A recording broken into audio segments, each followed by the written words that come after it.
Okay then, in this video we will discuss the advantages and benefits of cloud computing, which will also help us better understand cloud computing.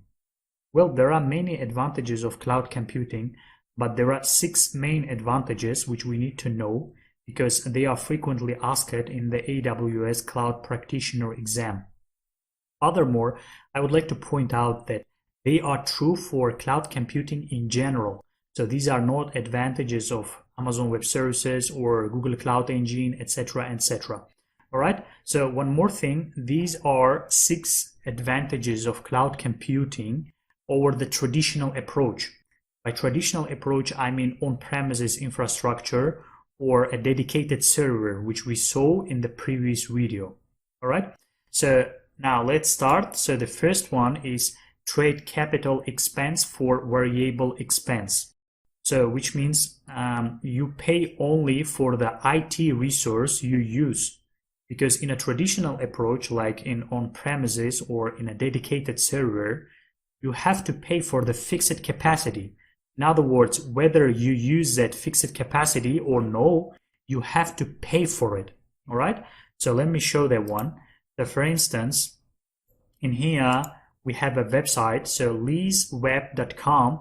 If you go there, and then under products, so you can go to the dedicated server.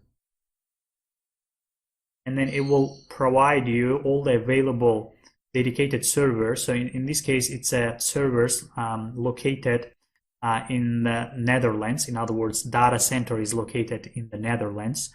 So for instance, I can buy this server or just rent this one. All right. So this server has 2 CPUs, 8 cores, 64 gigabytes of RAM, etc., etc.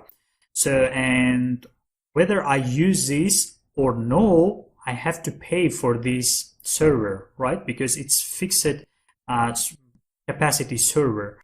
But in the case of cloud computing, if I don't need that much capacity, I can get the server which has the lowest capacity or the capacity that I need.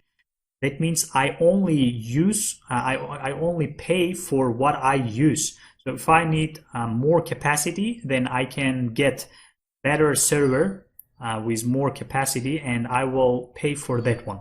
All right. So now let's go back to our presentation. So the second one is stop guessing capacity. All right. So in many cases, you might not know how much capacity you need. So with cloud computing, you can easily grow or shrink your IT resources without lock-in contracts. So they are not long-term contracts. So in general, you don't have any contract. So you pay only for what you use. All right. So that means cloud computing, in the cloud computing, you can, for instance, launch 2 servers today for 2 hours. You can use them, and tomorrow you may stop both of them, and you pay for what you have used. In this case, for 2 hours. All right. So then the third one is stop spending money on running and maintaining data centers. With cloud computing, you don't need to worry about the infrastructure. In other words, you don't need to worry about the hardware. Cloud computing providers will take care of that. So the next one, or fourth advantage, is benefit from massive economies of scale. You know, cloud computing providers usually buy everything in bulk. For instance, if it is hardware related to storage, they buy lots of them, and they have lots of customers. That's why it usually results in lower prices than you get on your own. All right. So then the fifth advantage is increase speed and agility. In cloud computing, new IT resources can be launched with several clicks. This means if developers need new IT resources for their experiments or for developments, they can get them in a few minutes. That's why it results in a dramatic increase in agility. All right. So then we have the last one. So go global in minutes.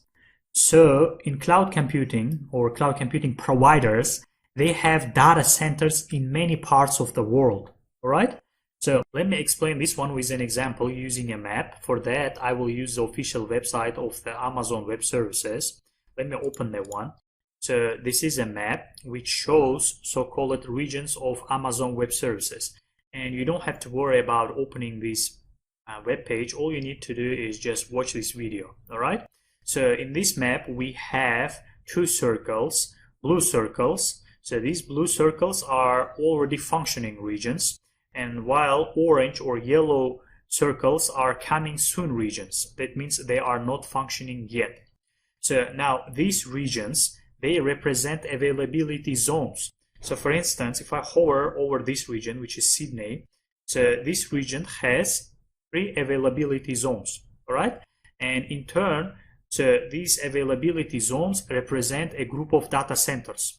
So in this example, Sydney has 3 availability zones, and these 3 availability zones consist of a group of data centers, all right? So for now, we don't need to understand regions and availability zones in detail because later on we will explore them in detail. For now, all you need to understand is you can launch a server in any of the allowed regions. So I said in any of the allowed regions because, for instance, in this one, AWS Go Cloud, you cannot launch your virtual server. Why? Because this AWS Go Cloud is for the use of the US government agencies, right? So if you want to use this region, the AWS Go Cloud region, you have to request access, all right? So ordinary users, they don't have access to use this region. But even though you cannot use this, even if you cannot use this AWS Go Cloud region, there are other alternatives. So that means they give you enormous possibilities. For instance, you can launch one server in the US and one server in Europe and one server in Australia. And let's assume you have a website, all right? And you can forward all requests coming to your website from the US to your US server, and requests coming from Europe to your server located in Europe, and requests coming from Asian countries you forward to your server located in Australia. In this way, you can achieve lower latency. In other words, your website will work faster. Why? Because your customers will be served from the closest server to them, all right? So now let's go back to our presentation. So that's the meaning of the Go Global in minutes, all right? So you can deploy your application in multiple regions around the world in minutes. So that's what I wanted to explain with that map. So, and by the way, these are 6 advantages of cloud computing over the traditional approach, all right? That means these are not 6 advantages of AWS or Google Cloud Engine, etc., etc. And if you want, you can find these 6 advantages of cloud computing from the official website of the AWS. So for that, what you need to do is you need to go to your search engine. In this case, in my case, it is Google. So in here, what you need to do is you need to type 6 advantages of cloud computing. And you need to look for the results, and you need to look for the result which says docs aws-amazon.com, white papers, latest AWS overview, and then 6 advantages of cloud computing. So you need to open that one. So, and then you will get those 6 advantages of cloud computing, all right?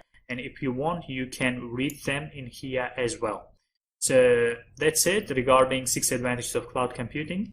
And that's it for this video, and I will see you in the next one.